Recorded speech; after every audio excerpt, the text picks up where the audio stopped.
और हमारे यहाँ शास्त्रों में स्वाध्याय के प्रमाद को ही मृत्यु कहा गया है। स्वाध्याय का प्रमाद ही मृत्यु है, इसलिए स्वाध्याय में प्रमाद न हो। अपने को जानने में प्रमाद मत करिए, कल पे मत छोड़ दीजिए इसको कि मैं कौन हूं। इसलिए मनुष्य का सबसे बड़ा कोई प्रश्न है तो यही है कि मैं कौन हूं, को हम, मैं हूं कौन, मेरा मूल क्या है, आदि क्या है, अंत मध्य क्या है, मेरी सत्ता किससे है।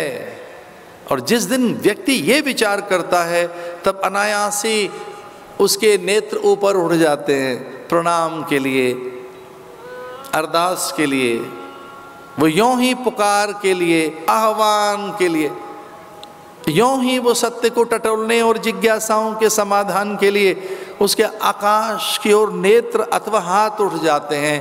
और फिर उसके लिए भगवान ने गीता के 15वें अध्याय में पहला श्लोक इस ढंग से कहा, ऊर्ध्वमूला अधशाखा मश्वतम प्राहुरव्ययम् छंदांसि यस्य पर्णानि यस्तम वेद स वेदवित्। वेद के पास जाइए, वो बताएगा। और वो क्या कहेगा, ऊर्ध्वमूल अधशाखा। कभी अपना फैमिली ट्री बनाकर देखिए, कभी अपने विचार, अपने वंश का वृक्ष बनाकर देखिए। और कई घरों में देखा है हमने वंश वृक्ष, फैमिली ट्री। उसमें क्या मिलेगा, आप नीचे मिलेंगे और आपके पिता ऊपर, और उनके पिता ऊपर, और उनके भी पिता ऊपर। भाई आप तो बाद में हुए हैं, पहले आपका पिता हुआ है। तो जब कभी आप वंशावली बनाओगे, वंश वृक्षावली, वंश की ऐसे वंशावली, तो उसमें आप नीचे हैं, ऊपर पिता है, उसका भी पिता ऊपर है। तो अगर कभी मूल ढूंढने चलें तो हम अपने पिता से हैं, पिता के पिता के पिता से हैं, और उसके भी पिता से हैं। तो वेद ने ऐसे परिचय दिया, ओम पितामह प्रपितामह प्रपिता पितामह पवित्रेण सतायुषः।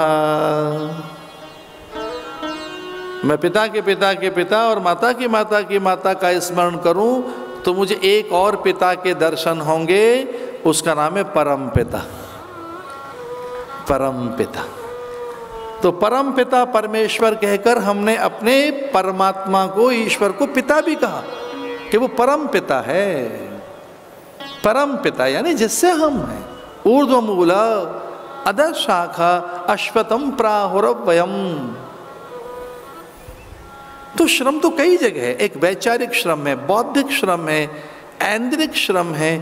और जब आप ऐन्द्रिक श्रम करते हैं, जब इंद्रियों को साधने के लिए श्रम आप करते हैं, तब ये बड़े आनंद को देती है। अभी प्राय इंद्रियां बहिर्मुख है, अभी हम बहिर्मुख हैं, हमारी सारी दौड़ धूप बाहर है, हम सब बाहर देखना चाहते हैं।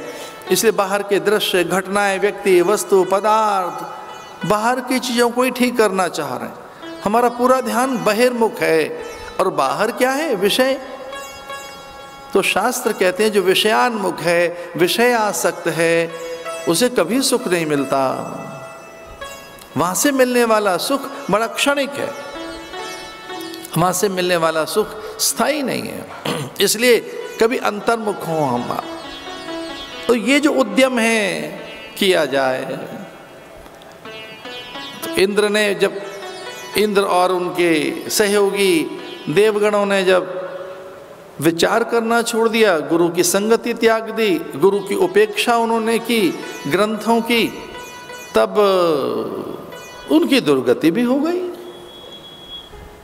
वैसे तो मैं मनुष्य की स्वाभाविक प्रवृत्ति बताना चाहता था, जो वेद कहता है मनुष्य में स्वभावतः उपदेश के प्रति अरुचि है।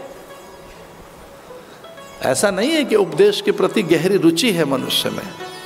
मनुष्य में स्वभावतः उपदेश के प्रति, अनुशासन के प्रति, नियंत्रण के प्रति, अंकुश के प्रति अरुचि है, उपेक्षा है। उसे बुरा लगता है कोई उस पर नियंत्रण करे, उस पर कोई अंकुश रखे, उसे रोज ही कोई उपदेश दे, प्रतिदिन ही कोई समझाता रहे। और कई बार तो लड़कियों को बड़ी व्याकुलता होती है कि माँ की टोका टाकी क्या चल रही है, रोज ऐसा करना, जल्दी आना, इधर नहीं देखना, उधर नहीं झांकना, सब देख लेना, ध्यान रखना। ये टोका टाकी भैया टोका टाकी नहीं है, आपके उद्धार और उत्थान की उन्हें चिंता है। और ये ध्यान रहे, ये टोका टाकी भी लोभ से की जाए, बड़ा लाभ दिखाकर की जाए। और जो उपदेश बड़ा लोभ देकर किए जाते हैं, बड़ा लाभ देकर किए जाते हैं, बड़े लाभ को दिखाकर, वो मान्य है। तो कई बार तो माँ दूध पिलाते समय कहती है कि राजा बनेगा इसलिए दूध पी, तू सुंदर बनेगा, तू शासक बनेगा, सब पर नियंत्रण करेगा, सब तेरे अधीन होंगे, पूरी धरा के सुख तेरे होंगे, सभी तो हार जाएंगे तेरे सामने, ये सब दुर्बल होंगे, ये सब पराभूत होंगे, एक युद्ध होगा, उसमें तू जयी बनेगा। पर कब? थोड़ा दूध पीना होगा। हाँ, उपदेश जब सब प्राप्त हो गया फिर उपदेश किस लिए? अब सब प्राप्त तो है,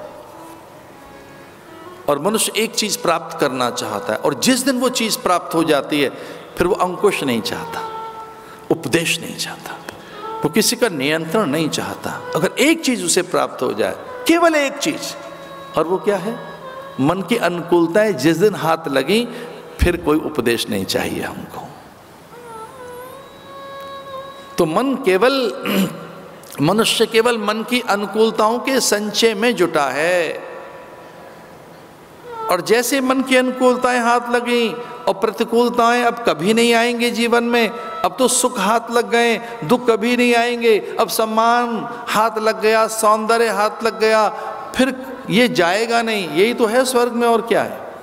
स्वर्ग में आपका सौंदर्य नहीं जाएगा, सुख नहीं जाएगा, मनोनुकूल पदार्थ हैं वे कभी नहीं जाएंगे, क्योंकि वहाँ कल्प वृक्ष है, वहाँ कामधेनु है, वहाँ मन इच्छित, मन अवांछित, मन अभिलषित और मन अभीप्सित पदार्थ हैं।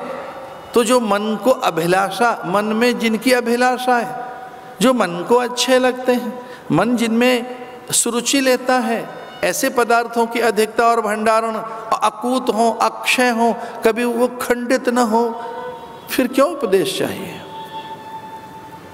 लेकिन उनकी भी सीमा तो है, और यहां सीमाएं हैं, यहां मात्राएं हैं, यहां पूरी मात्राएं हैं और सीमाएं हैं। इसे जिन्हें मात्राओं का और सीमाओं का ज्ञान नहीं है वो बड़ी हानि में रहते हैं। एक बीज डालने के बाद जरूर एक ज्वार का और बाजरे का भुट्टा आ जाएगा, और मक्के का, एक बीज डालने के बाद, लेकिन अनंत काल तक नहीं आएगा। एक छोटा सा बीज डालने के बाद कुछ एक टोकरे भरकर फूल आ तो जाएंगे, लेकिन फिर से बीज। प्रकृति की भी जो साधना स्वर्ग की ऐसी ही है कि एक बीज डालने के बाद स्वर्ग मिल जाएगा, पुण्य का बीज, पुण्य बीज से स्वर्ग की प्राप्ति हो जाएगी। लेकिन एक आत्म बीज है जिससे अनंत की प्राप्ति होती है, और इसीलिए फिर ग्रंथ की या वेद की या शास्त्र की, आचार्य अथवा गुरु की आवश्यकता है। और गुरु से परांगमुख हो गए, बृहस्पति की सन्निधि अरुचिकर लगने लगे। जब बड़ों के पास बैठकर अरुचि हो, अकुलाहट हो कि जब ये बैठेंगे तब कुछ उपदेश देंगे, जब ये बैठेंगे तब नियंत्रित करेंगे, जब ये बैठेंगे तब ये हमें एक अंकुश में रखते हैं, हमारी स्वायत्तता, स्वतंत्रता, निजता, वैयक्तिकता खंडित होती है, हमारी प्राइवेसी चली जाती है, कोई प्राइवेसी नहीं इनके चक्कर में। तो जिस दिन आपकी प्रायोरिटी आपकी प्राइवेसी बन जाए कि बस ये हमें चाहिए और किसी की उपस्थिति मान्य नहीं, तब किसी आप बड़े घाटे में हैं, चूंकि आंतरिक व्यापार में है।